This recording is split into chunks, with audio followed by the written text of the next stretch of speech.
Hey everyone, welcome back to the truelane YouTube channel. I'm already stuttering over my words, so that's not a good sign. This is a new episode of the Truelane Knits podcast, where I talk about all the projects I'm working on, things I finished recently, what I'm planning on knitting in the future, things I've enjoyed, things I haven't enjoyed, basically covering my entire knitting journey from project to project and sharing this and that about what's up. I don't know when this podcast is going to go up in the context of another video that I've recorded, which is my 2023 knitting plans, so there might be some repeat information, there might be some information I've changed between those two videos depending on which one of these goes up first. Does it really matter? No. I'll start with what I'm wearing today. It's my first finished object. I am wearing the Rubus blouse, which is a pattern by Refined Knitwear that I started last summer. So I cast it on last June and did about 10 rows, literally a tiny strip of fabric, which is what you guys would have been seeing all these many months. And so you might be surprised to see me actually wearing it already, but I cranked through this project once I got inspired to work on it. So I actually have 3 finished garments for today's episode. But I knit so much in January. I was so motivated to get the projects that I had on my needles done, and that's exactly what I did. There's a lot we're going to go over in today's episode, one step at a time. Onto the Rubus blouse. The Rubus blouse is knit with 2 strands of mohair. I used Knitting for Olive's soft silk mohair in the color Dusty Olive, and it's a color that I love so much. This is so soft. I had such an enjoyable experience working on it, knitting it up, and I knew from knitting my sweater number 1 last year that Knitting for Olive was a mohair that would not bother my skin, and this just feels so good against the skin. I'm so happy with it. It has a square neckline. You'll see my neckline is square-ish. I probably could have pinned it out a little more defined, but part of the issue is I could not pick up the proper amount of stitches on the sides of the neck. I could not get up to the number that I needed to get up to. So there's about 6 fewer stitches on either side that would have like deepened the neckline a little bit more. I'm okay with that. It still fits easily over my head and it still like looks nice.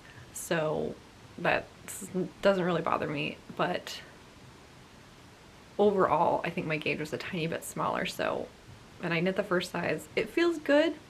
I think I like the way the fabric turned out. It's not see-through at all, and I haven't like worn it in a windstorm or anything, but it feels warm. Like there's not a lot of breeze going through it, so I am happy with the fabric. The sleeves are puff sleeves. As you can see, they come to a decrease and then have an I-cord bind off. They're like pretty puffy. I think they're cute. They're just a little bit more dramatic maybe than I would have. Like I feel a little bit like Enchanted, the musical. Giselle, the princess from Enchanted. But I think it's cute. I think it's just because like the I-cord is maybe a little bit tighter than I would have wanted. It's not tight to my arm, but it does ride up a little bit, which makes it even a little more puffy. So I think if there was like, if the I-cord wasn't quite as tight, it might be a little more flattering. And I think if I were to knit this again, which I absolutely would, I might do a little bit less of a, what am I trying to say? The puff sleeve increases, I might do fewer of, so that it's a little bit less dramatic. Overall, I think the pattern's just wonderful, and now that I've like gone through one and know about about the experience of knitting it, I would absolutely do it again. I couldn't tell you why it took me 8 months to finish it, but I just wasn't in the mood. I wasn't invested. But in January, I became invested and cranked this one out. So I'll probably like I'm gonna try and remember after my podcast to film some B-roll of me, just the garment on me. But in case I don't, here it is. It's this long, if I pull it down, but it kind of just like falls nicely around the waistband of my pants. So I added quite a bit of length, which is something I learned last year. I like most of my clothes, most of my hand knits longer than the pattern, like at least 2 to 5 centimeters longer than the pattern suggests. And so I embraced that when I was knitting this, because it's really tempting to just stop because you want to be done with a project, but I'm just learning that I really need things to be longer. I really want them to be longer. So I think I added 4 to 5 centimeters up the body, and it's a perfect length. The I-cord bind off was my first time utilizing that skill. I'm a big fan. I like knitting I-cord a lot. It's just very tedious when you're doing the whole body bind off and then like the neckline. It takes a lot of time because you're basically knitting every stitch 3 times or maybe 6 times depending on the math. I haven't thought about it since I finished it, but it takes a long time. But it's worth it. Like, it makes a really, I've never done it before, and so it's a very unique piece in my wardrobe. I don't have anything else like it. I think it's gonna be great for like, this would be, if I had an office job again, this would be a great thing to wear for office work, which maybe I will again someday, who knows. I'm not intentionally knitting up an office wardrobe at this time in my life, but it's something that would work for that. It's something that would work for like a nice dinner out. I don't go out to dinner anymore, but if I did, I might want to wear this, which that's actually a lie. I did go out to happy hour with a friend of mine the other day and I wore this, so check. Anyway, that is my Rubus blouse. I do highly recommend the pattern. I think you would enjoy knitting it, since I did. If you like the types of things that I knit and the kinds of yarns that I use, you would probably find this an enjoyable project, is I think what I'm trying to say. And I'm really happy with the color and the pattern, the yarn combo, everything, how it worked together. And I'm just so excited to have this in my wardrobe. So my next finished object, I'm kind of going in order of when I finished the things, is this sweater number 14 v-neck, which just looks like a big square when it's not on the body.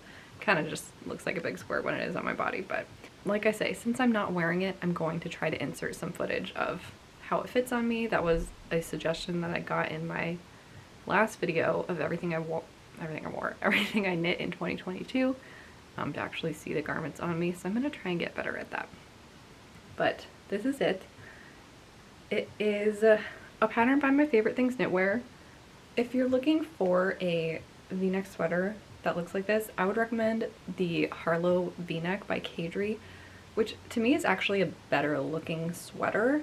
I found this pattern when I was trying to match my inspiration for knitting this, which was a sweater by the brand Baba that my sister, she owns a sweater from them, and I found this pattern and I was like, oh my gosh, that's exactly the same. So that's the only reason I use this pattern, but I actually think the Harlow sweater is a better looking knit, and I would recommend that one over this one, especially because this one has extremely limited sizing. So just for accessibility reasons, move on to the Harlow sweater. But my favorite thing about this sweater is the fabric. I knit this using Brooklyn Tweed Yarns Shelter, which is a worsted weight, kind of heathered, 100% American Targhee wool, Colombian Targhee wool. I think it's Targhee wool. And I held it together with a strand of Rowan's Kidsilk Haze, which is a silk mohair lace weight blend. And the color I used of Brooklyn Tweed was called Woodsmoke. The mohair I used from Rowan is called Branch. And this fabric is so delightful. It is so soft. This one I soaked in my wool wash for probably like an hour. Oh yeah, I tried a new blocking method that one of my coworkers at the yarn shop recommended to me. That she learned, I think, from Andrew Mowry.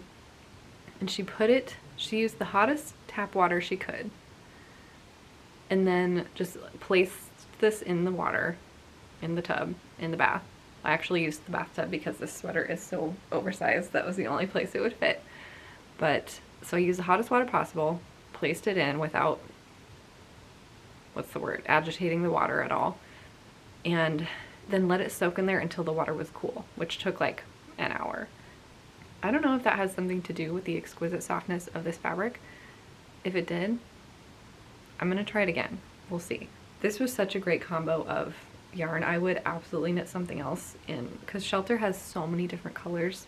Their color palette is just amazing, and same thing with Rowan Kidsilk. They have just a million colors. So for the first size of this sweater, I used 7 skeins of the Shelter, which is a worsted weight, but it comes in 50 gram skeins, which is a thing.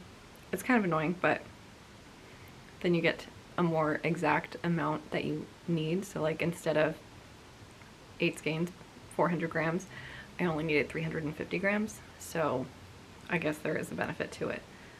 But it would be annoying if you had to weave in that many ends, but because it's 100% wool, I was able to just splice them together, so I didn't have to weave in any of the ends. So I guess what I'm saying is I think it's annoying, but in reality it was not annoying to have to deal with 7 skeins instead of like 2.5 or 3.5. So 7 skeins of that, and then I bought 4 skeins of the Kidsilk Mohair, and nearly made it. Was nearly all the way done. I had 12 more rounds of the ribbing on my second sleeve, and I completely ran out of mohair. I had no idea I was getting close to running out of mohair until all of a sudden I knit with the very end of the tail, and I was like, oh, okay. So I was really torn up about it for a sec, because I have been trying to save money this year, and I was like, I do not want to spend $17.95 on another ball of fancy mohair for this much yarn. And so I actually had some stash mohair that was a little bit, it was really close in color. It's just that the core, the silk core, was a lot darker than the lighter core, which you can probably kind of see here. So it would have ended up, you would have been able to tell. I thought about knitting the rest of it without the mohair, but I was like, you know what? I have already spent so much time and money on this sweater. It's just that gut feeling thing. It's like, I know what I have to do. I just don't want to do it. But I knew that I would ultimately be happiest if I followed my gut. And then it was all fine, because I realized I had an extra skein of the Shelter that I wasn't going to need. So I was able to exchange the Shelter for another ball of Kidsilk. It ended up being a really similar price. So without the added cost of a 5th ball of mohair, I was able to finish. So I used like 4 balls of mohair and like a few yards. So I think on my Ravelry page, I think I put like 4.02 balls of yarn or something, of the mohair or something like that. Oh boy, have I been wearing this all the time. It is such a great winter sweater. I've been wearing it with a white t-shirt underneath. I've been wearing it with a turtleneck underneath. I've been wearing it with some striped t-shirts underneath. I would never wear this by itself. I'm not like a deep neckline type of person, but the way this looks cute with anything underneath it, I just love it. Oh, I just thought of another mod that I made. The pattern says to split the hem once you get to the ribbing. I knew I didn't want that, but I didn't mind a little notch. So I was like, let me do half of the ribbing just in the round and then break it halfway down. So either side just has this little like half size notch. Where is it? There it is.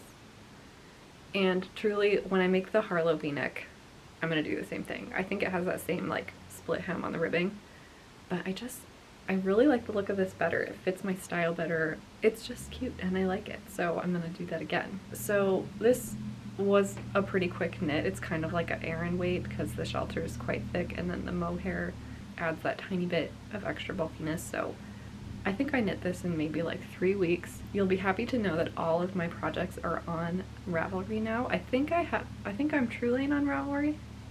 I think I have the same username, but I invite you to feel free to check out any of my projects that I've made on Ravelry. Almost all the details are in there. And I just love this color. It's such a nice like mushroomy brown gray It just goes with everything. It's so nice. I think, like I've already said, this was my first v-neck. I don't wear v-necks. I don't purchase v-necks, but having something in this style, like after seeing my sister wear her Baba sweater all the time, styling it how I would style it, I was like, I've got to have one of those for myself. So I handmade one, which is awesome. Therein lies my second finished object. The third one was one of my quickest knits thus far. I have it on a hanger in case it shows better. You might see some pilling already because the yarn is so exquisitely soft. But this is the Date Night sweater by Caidree, and I knit mine in Concept by Katia's cotton merino, which I couldn't tell you the percentages, but the core is cotton, and then the fuzz, the pink fuzz, is the merino. And this is the color 137 is the color code. Where do I begin with this beauty? It's a great sweater. I loved knitting it. I think I have on my project page how long it took me. 2 weeks. That's a 2-week sweater right there. This was my first lacework pattern, and the lacework involved baubles, as you can see. 3 for each set. It's a very addicting lace pattern, and it's a perfect first lace pattern. Let me tell you why. It's only a 12 round repeat, so it's like doing 12 rounds of an Aran weight body so fast. It's only 17 stitches wide down the middle, the lace. So the whole body is knit in stockinette except for 17 stitches across the front. It is so perfect for practicing lace work because you only have that chart for 17 stitches. And so it's great to get familiar with it. I know I have a couple of mistakes in here. I can't spot them, which is awesome. Overall, I mean, the lace was so easy to do, truly. Don't be afraid of lace if it's something that you're interested in. And I just, so cute. So the mods that I made were, I did a tubular cast on instead of a long tail cast on. I thought I wanted to do a folded neckband, but with this yarn, it just looked way too puffy. Like it looked like a tube, not a folded neckband, but a tube neckband, like a chunky one. So I had done that, and then I ripped it out and committed to the tubular cast on. All of the bind offs are tubular, so I kind of wanted it all to match. And then I just didn't like how the long tail cast on looked on the sample. So I am happy that I did that. And then the yarn I loved working with. It is definitely the softest yarn I've ever worked with. I know I keep saying everything's soft, but like this, if I could feel any of this like against my skin, you know, if there's like 1% that I can feel I'm wearing mohair, there 0%. I feel like I'm wearing nothing when I wear this in a good way. And it's a yarn that I want to work with again. The only thing is the cotton core doesn't allow a lot of stretch, so it's not as like malleable as a wool, in my opinion. And it also like holds, like once it's folded up, it kind of holds the crease a little bit. So if I want to wear it, I have to like get it out the night before and like lay it out to kind of let it settle. And then the last thing is just that because it's so soft, it's quite pilly. You might be able to see kind of under the arm, there's already some little fuzz balls hanging off of it. So that's too bad, but it doesn't stop me from wearing this at all. I love to wear it, and I love this sleeve shape. There's like dramatic decreases on half of the cuff, and it turns it into such a nice shape when you're wearing it. In terms of the length, I love how it turned out. It covers the top waistband of my pants, which is all I want. I think in another life I might have added another lace repeat and maybe lengthen the sleeves like 2 centimeters. They're supposed to be a bracelet length, which they are, but they kind of ride up to like a 3/4 sleeve. And I think I would have liked them to be like a true bracelet, like, well, here's my bracelet right here, which is kind of where they end up, but I would have liked it to be like here, So I think just adding like, and I feel like it's, anyway, I feel like just adding like 2 centimeters to the sleeves would be good for me, and then maybe one more lace repeat. But now I cannot stop thinking about making this in cream, an oversized cream version, because I think Allie in Sweatpants and I were talking on DMs when I finished this, and she was like, imagine it in a cream, and I was like, imagine. So I would absolutely knit this pattern again. I don't know, like, I don't need another pattern with the same lace repeat. Maybe there's a way to make one without the baubles. I don't know that I'm that advanced of a knitter that I can figure that out. Can you just replace the baubles with knits? I don't know. But I just feel like an oversized cream version would be. So, an idea if one of you wants to knit that. Concept by Katia has an amazing cream in this yarn. So, little project idea for you. Shortly, you guys will understand the January knitting stress I'm going to walk you through in a moment, because you're going to start to notice a pattern, a color pattern. So I have the 3 finished garments, and then I have this one accessory other item, and it is my felted tweed boot socks, which I've already worn, so look how smooth that stocking is on the bottom. I love these. I knit these in Rowan's felted tweed yarn, which has all kinds of little cute tweedy bits. It's a DK weight yarn, and I used a 3.25 millimeter needle. The pattern was based off of Crazy Sock Lady's DK vanilla socks. The only thing I did was add 2x2 ribbing to the leg and then on the top of the foot, which I didn't intend to do at all, but once I started doing the gusset, I forgot and just kept doing the ribbing down the top of the foot, so that's how it ended up. They're a little bit loose on me. I don't know if I should go maybe down a needle size for my DK weight socks, but like, look at this. That is a wide foot. Or maybe I just need to decrease a few more stitches on the foot, like more gusset decreases. I'm not sure. Anyway, so I used the color, let's see, it's Rowan Felted Tweed. I used the color Pine is the green, and then the accent color is Stone. I don't know why I question this every time I go to talk about them, because there are so many felted tweed colors, and I'm looking at all of them all the time. So I'm like, clay, stone, pine, forest. I'm not sure, but I'm like 99% sure it's pine and stone. So I don't really have much to say about these. I'm just glad they're finished. They, wow, really felt it a lot. I did wear these with my boots, and look at this. That's from like rubbing against my boots. Oh well.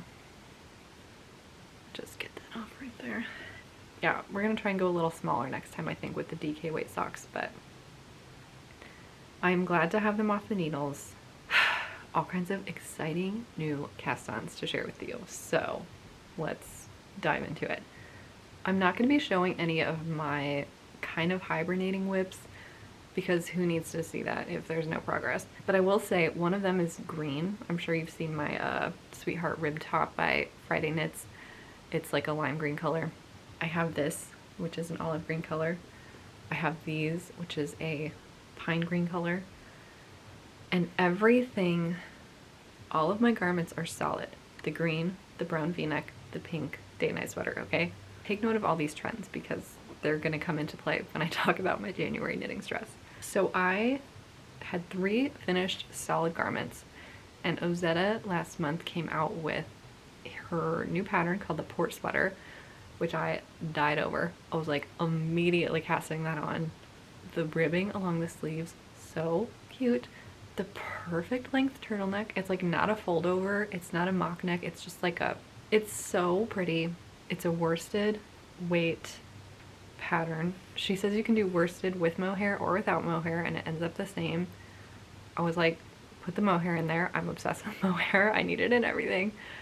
And so that was going to push all of my other plans aside. I was like, I don't care about any of my other plans. I'm knitting the Port Sweater. So every day that I was at work, I was shopping for yarns. I was like, do I want this? Do I want this? Do I want this? And then from like across the store, I saw this like, it's like a split pea green color basically. And I was like, that is such a unique color. I want to do that. But we didn't have any matching mohair in the store. So I was like looking around and I found a kind of other olive green mohair, which I should probably just show you now. Hold on. I consulted my mohair color combination guru, Kahila, or Crochet with K, nope, Handmade with K, here on YouTube, and I sent her a picture and I was like, Kahila, what do you think about this combo? And she was like, oh my gosh, yes. And so I was like, okay, fine. Because she's like, she does all these amazing combinations that I would have never come up with. And every time that she does it, I'm like, oh, that is nice. And then the next time I'm like, oh, that's really nice. And the next time I'm like, oh my gosh, she's a genius. So I knew she would know what to do. And so I got the yarn, I started making the sweater, and then I like stopped wanting to pull it out. And I was like, why don't I want to work on this?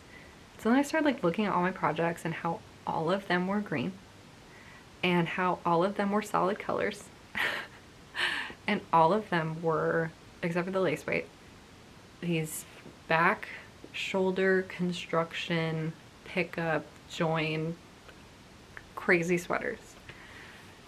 And I was like stressing out because I was like, I want this port sweater in my wardrobe, but I don't want to knit it. What do I want to knit? And I finally came to the realization, I was like, I want a top-down raglan. I want to cast on my collar. I want to do the raglan. I want top-down. I want my sleeves. I want it to be hand-dyed yarn. And so I was like, yes, that is what I need, a little palette cleanser project. I need something fun that I want to reach for all the time.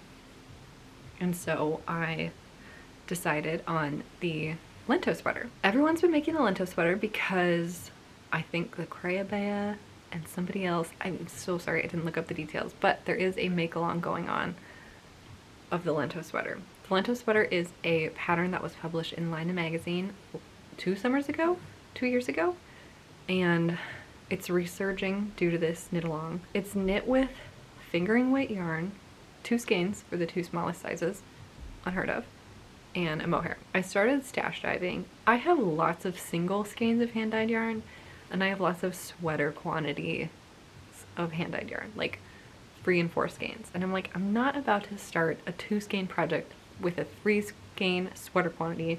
I don't have a lot of unassigned sweater quantities. Like I bought them with the project in mind. I know what I'm gonna do with them. So I didn't really have anything in my stash. So I went to work and I was like, let me find 2 skeins of hand-dyed yarn. But we were having a trunk show with a indie dyer called Bigfoot Yarn. This is a long story, but I warned you that my January knitting stress was coming. So we were having a trunk show with Bigfoot Yarn Co. She has so many great colors, lots of speckles, lots of things that I like.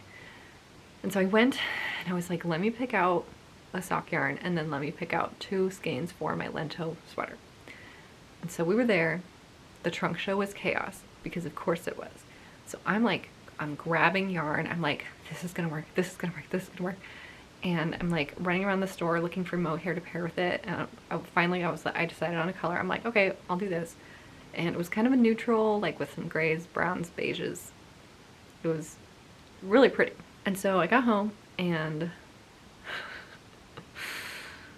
the other thing was that at the beginning of January, I got this idea. I had this sugar cookies sock yarn from, I'm so sorry, I'm bouncing around. I had this sock yarn from the Kinetic knitter called Sugar Cookies that I had decided I was so excited to cast on. And I realized they would make the perfect Hermione socks because the way the speckling in the Sugar Cookies looks, I've made 1 pair of Hermione everyday socks before, and I tried to make 2 pairs, but the 1 yarn just did not work with that stitch pattern. And so I've already started like developing oh, this would look good in the everyday Hermione socks, and this would not look good in the Hermione everyday socks. That's what it's called. So once I realized the Sugar Cookies would look so pretty in that stitch pattern, I was like, that's gonna be my first pair of socks this year. I'm so excited. This was my first pair of socks. That's gonna be my 2nd pair of socks for the year. I'm so excited. And so I was like itching to cast on the Sugar Cookies socks after I finished these.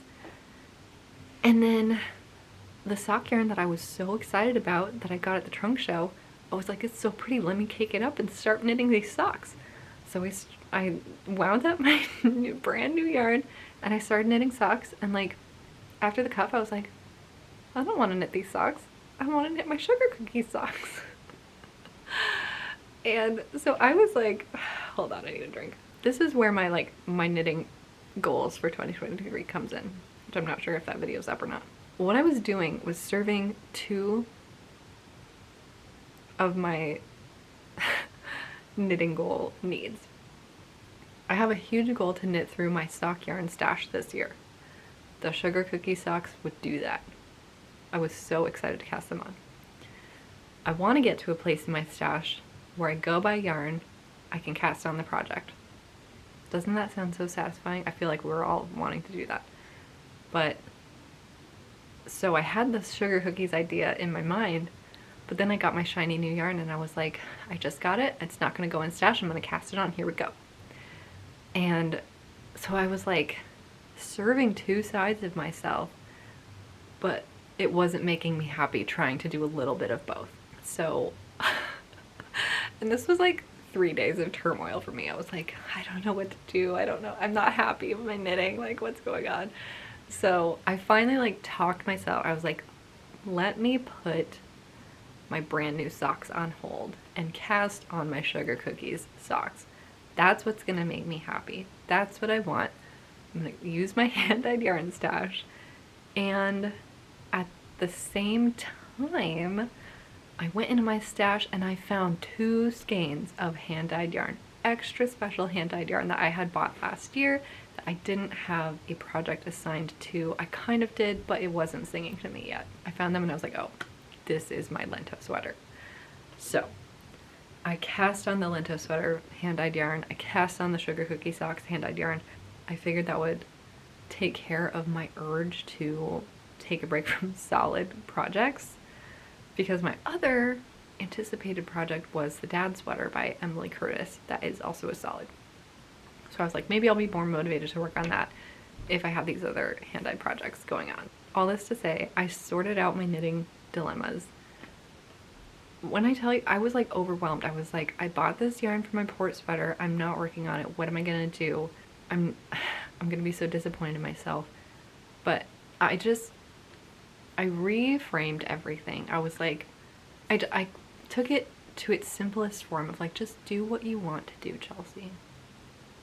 There's no pressure in this game. There's no one telling you to do something a certain way. So my brothers and sisters who were on the receiving end of my like knitting stress really helped me see through all that. We did move forward with just knitting what we want to knit. So that's where we're going to begin. My first whip is my Lento sweater. And I was so excited because it's from LAINE magazine, and instead of buying the pattern online, we actually had a copy of the 2021, right? Summer 2021 LAINE magazine at the store. So I was like, let me get it. So it's been kind of fun knitting up the Lento from a magazine. Maybe not as convenient, but still enjoyable. And even after I chose the project that would bring me the most joy, you would think that everything just kind of fell into place. It did not. This is low-key my Lento 2.0. I got all the way down to the body ribbing of my Lento after starting to alternate skeins halfway through, and realized that my second skein was an entirely different color than the first one. I might have a picture, but one of the skeins had a ton of green in it and the other one had almost no green in it. I was like, this is a problem. So I did my best to alternate starting halfway down, but once I tried it on, it was clear to see that there was a huge line where the skeins changed, and I was like, part of me is not bothered, but most of me is bothered. And so I knew pretty much as soon as I looked at it, I was like, I have to rip this out. I'd made a few mistakes in the yoke anyway that I wasn't bothered by, but I was like, I might as well. It was such a fun yoke to knit. I love the increases. I love so much about this sweater. Let me just show it to you. So this is the new yoke of my Lento sweater. I'm knitting it with Sunday Fibre Co's hand-dyed Barefoot Merino sock in the color Ranunculus. And it is, I want to say 75% wool and 25% eco superwash. It might be 80-20. But it's, again, in the color Ranunculus, so it has all these really soft shades of like coral and marigold and kind of a sage green. And it's blending beautifully now that I've started alternating skeins right from the beginning. I wanted to avoid alternating skeins during the raglan just for the sake of it being simple. It didn't work out like that, but that's okay. So I am gonna have some like adjustments to do on the back, because instead of doing helical knitting, which is my preferred way to alternate skeins, I just went up the back for the raglan increases, and so I have a little bit of tensioning work to do, but I can already tell it looks a million times better than what it looked like before I ripped it out yesterday. So I just finished the yoke last night. The neckband is folded. Yummy. I love a folded neckband. And it's, like I said, a fingering weight and a mohair knit on size 10 needles. So it's a really loose fabric. I don't know, it's not necessarily like see-through, but maybe it is. Can you see my hand? But once I got to the body ribbing, I was already excited to cast on another Lento. I really want to make, I don't know that I will, but I really want to have a sample at the yarn store be a Lento. So in the case of knitting a sample for the store, my the owner would like give me the yarn to make it, and then I would like donate it to the store basically, so it wouldn't be an added cost. I'd get to enjoy knitting a Lento again, and I just think it would be a great sweater to have in the store. Anyway, so it's really pretty. I'm really excited to have this, and this is 2 days of knitting in the evening. So it is a super quick knit. I love it.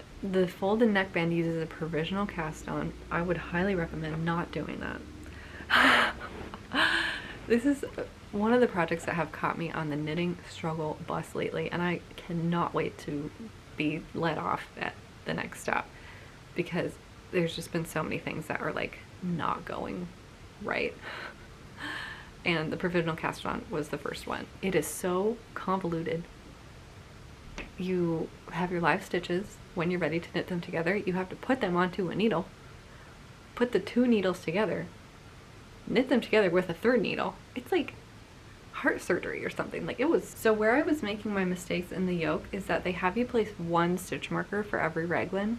It was just causing me to forget which side I had done, which side I had the extra stitch, and like where the raglan was. So on my second time knitting through, I've added 2 stitch markers just on either side of the raglan stitch, which doesn't affect the garment at all the way you're knitting it. You just need to remember to take the second one out when you count your stitches. The other thing is, the mohair I'm holding together with it is Rowan's Kidsilk Haze, again, in the color cream.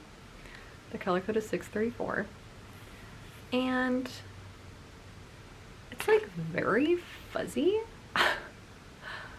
Like in a different way than any other mohair that I've used. Like it's like an inch of fuzz. I don't know if you can see that. Maybe it's just staticky. Maybe it needs to be frozen. I'm not sure. But it's also very nubby. There's just all these little I don't know if you can see it, but they look like little knots. They're not knots, but they're like little nubs, and so I don't understand why that is. The first time I did this, I just wasn't enjoying the hand feel of the fabric in my fingers, and I think it's just this mohair. I don't know if the cream color has something specific about it that like made it feel different from other colors. Like I know dyeing changes the feel of mohair, so like specific colors feel less soft than other colors, but I thought the lighter colors were supposed to feel more soft. I don't know. The second time around, I'm enjoying the fabric a little bit more, and so I really want to make this with a different mohair. I mean, let me just say, I haven't had this experience with Rowan mohair, the Kidsilk Haze, before. So I don't know if there's just something about this batch that's weird, but it's going better now, and I'm hoping to have this as a finished object in my next podcast because of how quick it's supposed to be. And like I said, I just finished knitting the yoke last night, like did the final stitch and was like, I have to go to bed. I was so eager to get it done. So yeah, and I guess I will say I ripped back just to the neckband. So I didn't do the provisional cast on twice. I just ripped back to the neckband and then started again. I paid special attention to the front because Marlene Knits and I were talking the other day about German short rows and how you finish the short rows in the front and then it leaves a really loose stitch on either side of the last short row that you did. And so I was really paying attention to figure out how I could close that gap as well as possible. And you can see here I slip knitted this guy over another one, and so but the other side like turned out better, I feel. So I don't know, but I just did my best to try and like not have a huge hole there. And I think she was talking about, I think she asked for advice in the comments of her last video, so I'm actually gonna go check that out if I remember to after this. That is the Lento. I'm a big fan and I'm really enjoying knitting it, and I'm loving how the speckling is turning out this time. So that is my first whip. It's such a Chelsea color, like the light cream color with all the like pastel muted speckles. Beautiful. So later today I'm going to split for sleeves on that guy, and then I have two sweater whips going. I have one that I keep at the yarn store to work on during breaks and stuff, and then I have the Lento sweater that I've been working on here, which I just restarted. But the sweater that I'm keeping at work is my dad's sweater, which is a pattern by Emily Curtis. I just joined in the round to start knitting the body in the round. So happy. My brain is not understanding this pattern. It is a beautiful pattern. It's written so nicely. My brain does not work the same way that Emily's works, I don't think. I have had to ask myself so many questions knitting this. I had to ask Emily a question knitting this, and it was like the simplest thing that I was just overthinking 85,000 times, and I was like, what is this asking me to do? So this is another one that has just been a struggle. My brain is just not jiving with how this pattern is written. I don't know why, but I'm very excited to have the finished garment. I just don't think, like I said, like my body like craves a top-down raglan stockinette sweater. I'm starting to recognize that feeling. And so this just feels like to have, for a stockinette sweater, it's just like, it's too many steps for me. It's gonna be beautiful. I'm so excited to have the finished garment. Does this go over my head? Yeah, it does. I'm so excited to have the finished garment. It's gonna fit amazing.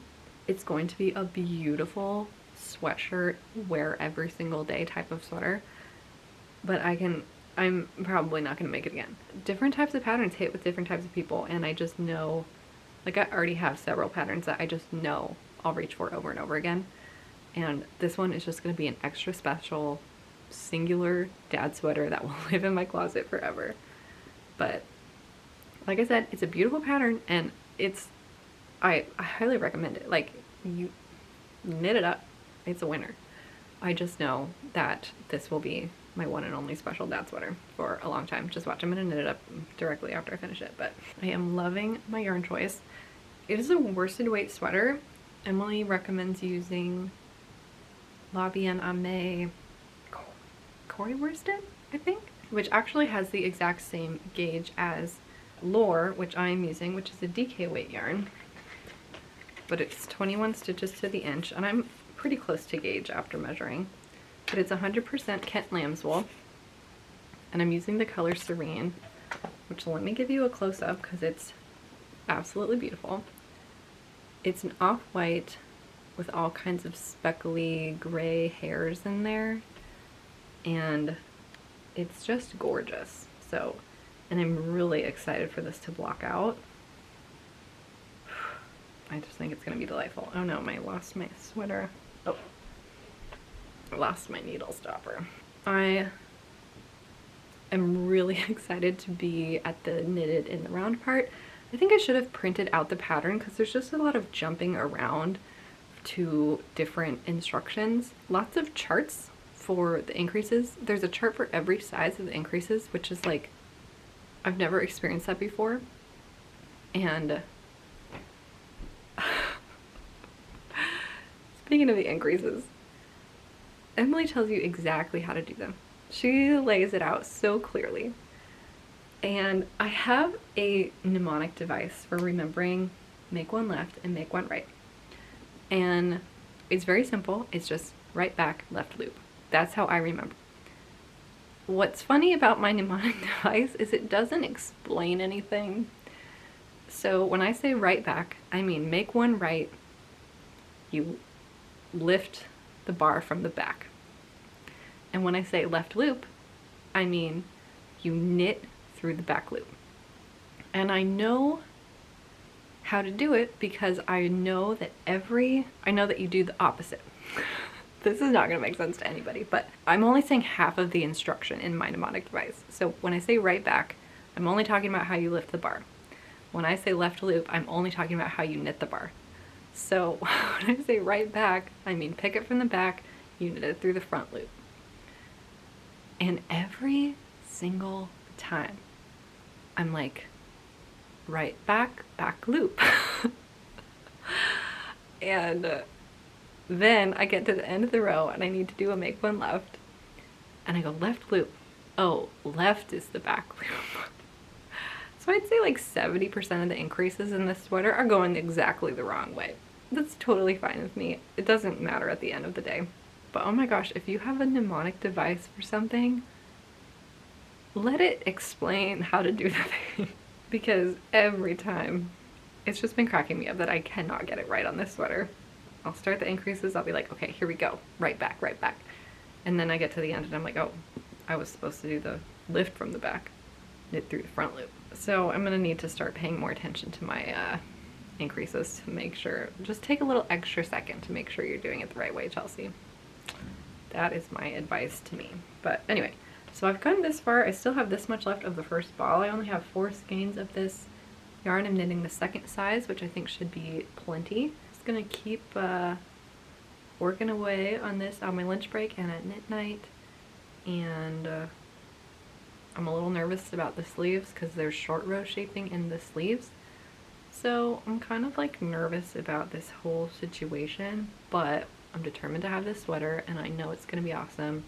And I'm really excited to be supporting Emily because she's like a local knitty kind of friend person in Pacific Northwest, and she's awesome. So this has been an interesting project, but now that I'm joined to working around, looking forward to it. This needle stopper does not want to stay on. I'm gonna change my camera battery before I move on. Please hold. All right, hopefully that's close enough to the framing it was before. Clearly you now know what my other work in progress is, and it is my Sugar Cookies. It's my Hermione Everyday Socks in the color Sugar Cookies from Kinetic Knitter. I have made one pair of Hermione Everyday Socks before, and they were a birthday gift for my mom, and I love the texture so much that I knew I wanted some for myself. And so here's how they're turning out. Wow, do they look cute on camera. So it's a 4-round repeat stitch pattern, and there's just something about Kara's twisted sock base that I love so much. The feel of it in my hands is a dream. You can see I'm knitting 2 at a time on separate needles, so I did the cuff on this one, the cuff on this one, and then started the body on this one, or the leg on this one, got to the heel, and now I'm doing the leg on this one. funny story, as eager as I was to cast these on, I started doing my standard vanilla socks and had forgotten that I wanted to do a 2x2 cuff. So I did the whole cuff in 1x1. Again, knitting struggle bus. And I was like, I don't want 1x1, I want 2x2. So I ripped that out and started over again. I've been learning that it pays off to do the fixing of the thing, because my Lento sweater is already looking so much better. This was the cuff that I wanted for these socks, and if I would have kept with my 1x1 ribbed cuff, I would have been like, that's not what I really wanted. Why did I do that? And it's just, you don't want to like do that extra work, but if you enjoy knitting anyway, what does it really matter? So I feel like I'm learning that this year. So these are kind of, I'm trying to knit a pair of socks from stash every month. These I knit in January. This wasn't necessarily stash yarn because I bought it like in December. So these are kind of my February socks. I wanted to get them done in January, but if I'm being realistic, these are my February socks. So I'll hopefully have them done by the end of the month, which we're now halfway through as of today. I have just been really enjoying knitting on them, and I think the color is just beautiful. So good job, Kara. You're a rock star. So those have been really fun. And then those are my active whips. I have 3. Is that true? The active ones, right? Sweetheart rib top, mittens, yep. Yeah, 3 active whips. That feels great for me. Breathing a sigh of relief. I do want to quickly show you what the other little guys that are on hold, the new ones that are on hold, that are all tangled up within each other. Drat. This is what happens when you put 1,000 projects into one project bag, Chelsea. Alright, so again, these are my trunk show socks. So I got the color Fairy Ring from the trunk show, and it looks like this. It's another kind of rainbow speckly yarn with lots of green that has kind of an overall pink tinge. I don't know if you can see it very well. I feel like you probably can. But as you can see, I put them on hold. Like, I put them on scrap yarn because I don't know when I'm going to get back to these. My main thing was that I was like, it's definitely not like the same colorway as Sugar Cookies, but it has a pink tint and like rainbow speckle, and I was like, whoa, that looks dangerous. But I was like, I just don't want to knit 2 kind of similar speckly rainbow pink tinge yarns so close together, and I knew that the Sugar Cookie socks were calling my name, so I put these on hold, but they are turning out really cute. So the color's called Fairy Ring, and it's Bigfoot Yarn Co. on her Wendigo sock base, which is 75/25, and yeah, these will be great when I finish them. But for now they're on hold. Honestly, I just had this thought right now, these might be on hold until the fall. This is kind of a fall sock vibe to me, and I have so many other skeins to knit up. These might be fall socks. Just saying. So the other thing I want to show y'all is the very beginnings of my port sweater. So this is the yarn combo that I got. This is Berroco Ultra Alpaca in the color Hops, and this is Madeline Tosh Impression in the color Oak. This has a lighter core and some lighter areas that match the Hops color, but overall it's a few shades darker.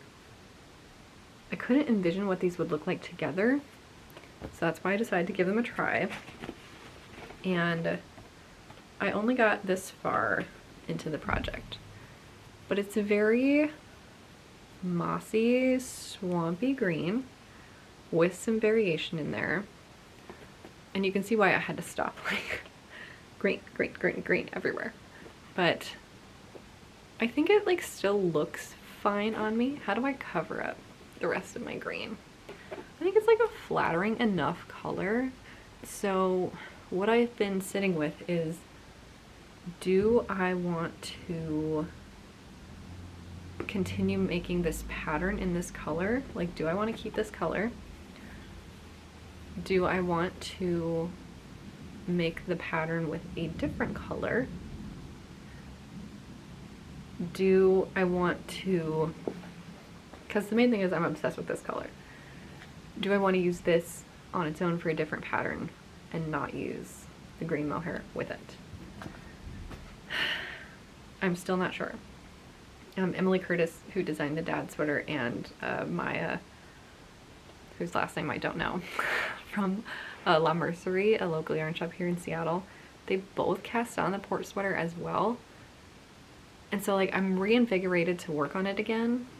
I'm just not sure, like, oh, this fabric is so soft. This Berroco Ultra Alpaca, crazy good, crazy good. So I just don't know. I do like, I like it on camera, I think, but is it too swampy? Is it mossy, or is it just swampy? I know at the end of the day, I have to listen to my gut, because that's what I've learned so far this year. Sometimes your gut really is unsure, and I feel like I am that. So do I start the port sweater in a different color? Do I put this one on hold until I'm ready to work with green again? Or do I scrap this and start the port sweater in a different color? Thoughts? Feelings? Talk to me about this green. Does it look good on me? Does it look good at all? All right, I've got just a couple of acquisitions this week. I've been going a little Berroco crazy lately, but they're just one of the main commercial yarns that we carry in the store, and I've just been falling in love with it more and more the longer I work there. So I got one of their acrylic blends. It's called Vintage DK, and it's 52% acrylic, 40% wool, and 8% nylon, in the color 2183, which I think is lilac. And I'm gonna make my first baby knit for my 2-year-old niece. I recognize she's not a baby anymore, but tiny knit. I'm gonna knit her a little anchor cardigan. I'm so excited. And it's not quite as vibrant as it's showing up on camera. It's very heathered. It's really pretty. And her favorite color right now is purple. We'll see if it's still her favorite color when I finish the sweater. But I've just been really eager to cast on a baby sweater to see how long it takes. You're still doing all the same techniques, but when you consider that one skein of yarn gets me through the yoke of one of my sweaters, and one skein basically finishes a whole sweater for a 2-year-old, I'm really eager to see how quickly it goes. And yeah, so it's the DK white sweater. It's the anchor cardigan, which I've never knit a cardigan at all. So I'm also thinking that like maybe starting out with a baby one will like get me familiar with the construction. And yeah, it's a DK white, so it shouldn't take like too long. I just have to get a 4mm needle free. That is in the plans, but this is one of my acquisitions. The green is technically an acquisition, but we've already talked about that. And then, so I had the kind of neutral Bigfoot Yarn Co. yarn for my Lento sweater, which I decided against. So I actually went back and exchanged it for this colorway, which is much more up my alley. And it is this one. The name of it is Stay Golden Pony Boy. And it's this really nice yellowy cream with some darker speckles and like berry, like a raspberry, and then there's some green and light blue hand painting in there. They're really pretty. I have so much light yarn with colorful speckles right now. You guys already know that that's like one of my weaknesses, but it's the same thing is gonna happen to me with the green yarn and the like neutral speckled yarn. You can't have too much of a good thing. So I thought it would be fun to keep one of these for myself and then give one away to one of you guys if beautiful speckly yarn is your thing, which I know it is. This is Bigfoot Yarn Co.'s Wendigo sock base, again, which is a 75-25 blend, 463 yards and 100 grams. And so yeah, I just thought it would be nice to send one to one of you, and we can make like a matching pair of socks maybe. I keep seeing all this stuff online about YouTube giveaways and Instagram giveaways, being really spammy and like having all kinds of people comment at you and email you, or I don't know how they contact you, but saying you're the winner when it's not real. So please be cautious when entering this giveaway and don't listen to anyone who's not me. I will announce the giveaway winner in my next podcast episode. So if you would like to be entered to win this beautiful skein of hand-dyed yarn, be subscribed to my channel, give this video a thumbs up, and leave a comment with the words giveaway entry in it, and you will be entered into the randomized drawing. I will announce the winner in the next one and send along your skein of sock yarn. I thought it would be fun to have matching socks with a viewer. Like, you don't have to knit socks, you can put it in a shawl, you can make a little tank top. I don't care what you do with your yarn, but it was just an idea. Even though it didn't end up working out for my Lento sweater, I thought this would be a fun way to use up my 2 skeins and get one out of stash by knitting socks for me and get another one out of stash by giving it to you. So it'll probably be about 2 weeks until my next podcast video, so keep your eyes peeled. I will announce the winner there. And I think that's about it for today's episode. I also want to say a big thank you to anyone who has watched my videos or shared about my videos, sent my videos to somebody else, liked my video. Like, if you've been around, thank you so much. I always get such warm fuzzy feelings when people share my podcast, so I want to give some of that love back and share a few of my favorite people to watch on YouTube. There are so many knitting podcasters that I probably haven't even discovered, but these are the people that I like. If they have a new video up, I run to my computer and I'm watching it immediately. There's nothing like, I have 2 like big knitting moods, and one of them is like first thing in the morning, I have my hot coffee, I have like a more low-key like Scandi vibe aesthetic podcast to watch, and then like late night knitting, I have like my cream soda, which is like my favorite, or a cup of tea or a glass of wine. I have all my twinkle lights lit in my room. If you're posting knitting videos on YouTube, know that I'm probably watching them in an environment like that. So the first ones I have to give a shout out to that introduced me to the craft of knitting. Without them, I wouldn't be doing what I'm doing. Are the Copy Dolls, Kalila, who is more Copy Callie here on YouTube, Kahila, who is Handmade with K here on YouTube, and Malika, who is Mr. Bobbin. I started following them when they were explicitly crocheting, and I was 2, and then they started to learn how to knit, posted a video about it, and I was like, if they can do it, I can do it. So literally without them, none of this would exist. So every time they post a new video, I run to their channel.